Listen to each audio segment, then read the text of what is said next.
Hi friends, welcome back to Sharu from Dreamland.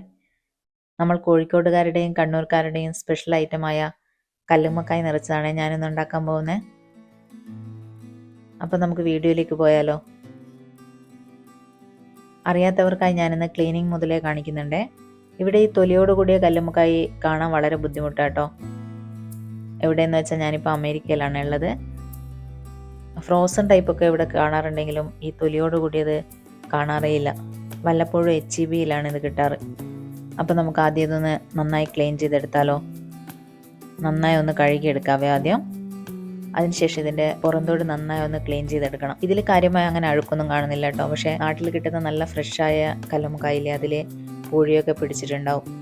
ഇതുപോലെ ഇങ്ങനെ കത്തി കൊണ്ട് ചുരണ്ടിയിട്ട് അതൊക്കെ ക്ലീൻ ചെയ്തെടുക്കണേ. എല്ലാം നല്ലോണം ചുരണ്ടി ക്ലീൻ ചെയ്തതിന് ശേഷം ഇത് നമുക്ക് ഒന്നും കൂടെ ഒരു 2 തവണ നന്നായി കഴുകിയെടുക്കാവേ. ഇനി ഇത് ഓപ്പൺ ചെയ്തെടുക്കണം. കല്ലുമ്മക്കായ് ഈ ഒരു ഷേപ്പിൽ പിടിച്ചിട്ട് കത്തിയുടെ അറ്റം നന്നായി അതിലേക്ക് ഇറക്കി കൊടുത്തതിന് ശേഷം ഇതുപോലെ ഒന്ന് വരിഞ്ഞെടുത്ത് ഒന്ന് പ്രസ് ചെയ്ത് കൊടുത്താൽ മതി ബാക്കോട്ടേക്ക്. അപ്പോൾ നമുക്ക് പെട്ടെന്ന് തന്നെ ഇത് ഓപ്പൺ ആക്കി കിട്ടും. ഇനി ഇതിൻ്റെ മിഡിലായി ഒരു ചകിരി പോലത്തെ സംഭവം ഉണ്ട്. അത് നമുക്ക് കത്രിക കൊണ്ട് കട്ട് ചെയ്ത് ക്ലീൻ ചെയ്തെടുക്കണം.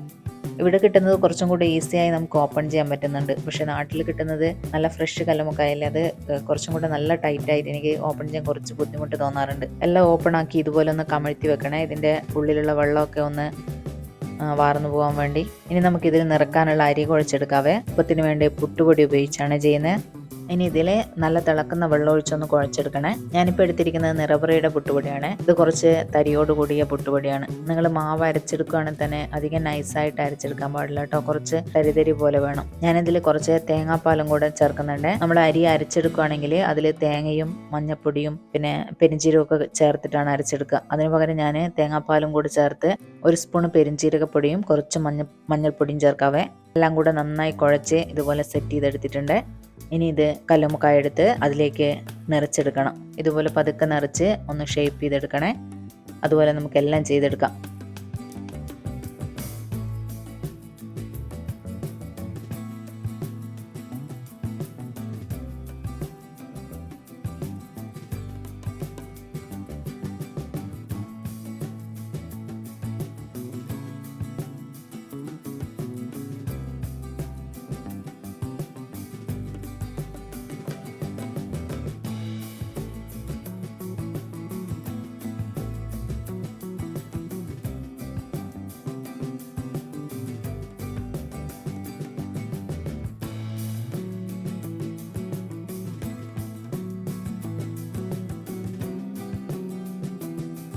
ഇനി ഇതെല്ലാം കൂടെ ഒരു ഇഡ്ഡലി പാത്രത്തിൽ വെച്ച് ഒരു 30 മിനിറ്റ്സ് ഒന്ന് നല്ലോണം ആവിയിൽ വേവിച്ചെടുക്കണം.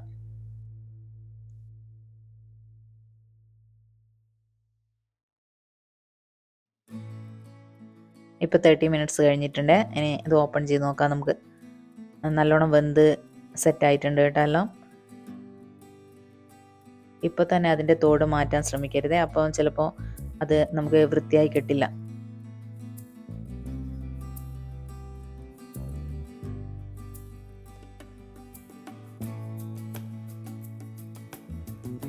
നല്ലോണം ചൂടാറിയതിന് ശേഷം പൊളിച്ചെടുക്കുമ്പോൾ നമുക്ക് ഇതുപോലെ ഈസിയായി പൊളിച്ചെടുക്കാൻ പറ്റുമേ.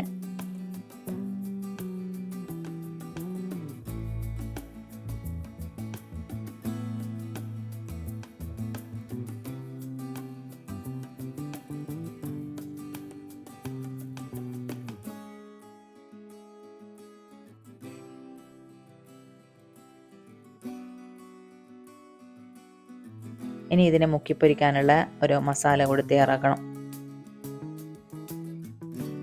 മുളക് പൊടി, പിന്നെ ഈ മസാലയ്ക്ക് വേണ്ടിയുള്ള ഉപ്പ് മാത്രമാണ്. 1 നുള്ളുപ്പ്, ഒരു 1/4 ടീസ്പൂൺ മഞ്ഞൾപ്പൊടി, പിന്നെ വളരെ കുറച്ച് ഗരം മസാല പൗഡർ, പിന്നെ ഒരു 1/4 ടീസ്പൂൺ വലിയ ജീരകം പൊടിച്ചതും കൂടി ചേർത്ത് ഇനി കുറച്ച് വെള്ളം ഒഴിച്ച് ഒന്ന് നല്ലോണം മിക്സ് ചെയ്തെടുക്കാവേ.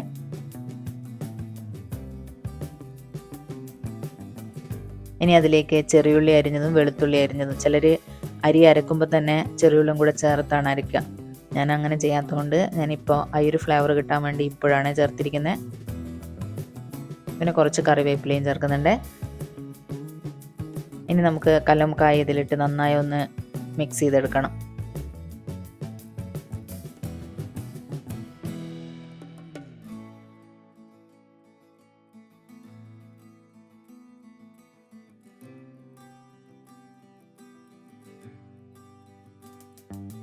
ഇനി പാൻ വെച്ച് വെളിച്ചെണ്ണ ഒഴിച്ച് അതിലേക്ക് ഈ ഒരു കല്ലുമ്മക്കായ വെച്ച് നമുക്ക് ഫ്രൈ ചെയ്തെടുക്കണം. 2 സൈഡും തിരിച്ചും മറിച്ചൊക്കെ ഇട്ടിട്ട്.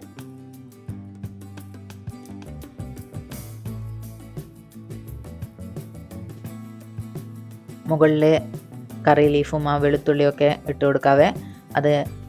അത് വെളിച്ചെണ്ണയിൽ ഫ്രൈ ആയി വരുമ്പോൾ നല്ലൊരു ഫ്ലേവറും ടേസ്റ്റൊക്കെ കിട്ടും.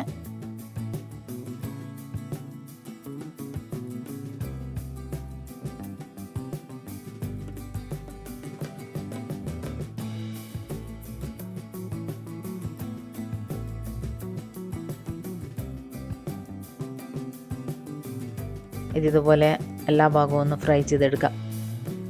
നല്ല അടിപൊളി കല്ലുമ്മക്കായ ഫ്രൈ റെഡിയായ. വൈകുന്നേരം നല്ല കട്ടൻ ചായയുടെ കൂടെയൊക്കെ പൊളിയായിരിക്കും കേട്ടോ. വീഡിയോ ഇഷ്ടമായാൽ ലൈക്ക് ചെയ്യാനും ഷെയർ ചെയ്യാനും മറക്കരുത്. നല്ലൊരു വീഡിയോയുമായി അടുത്ത തവണ കാണും വരെ. ബായ്.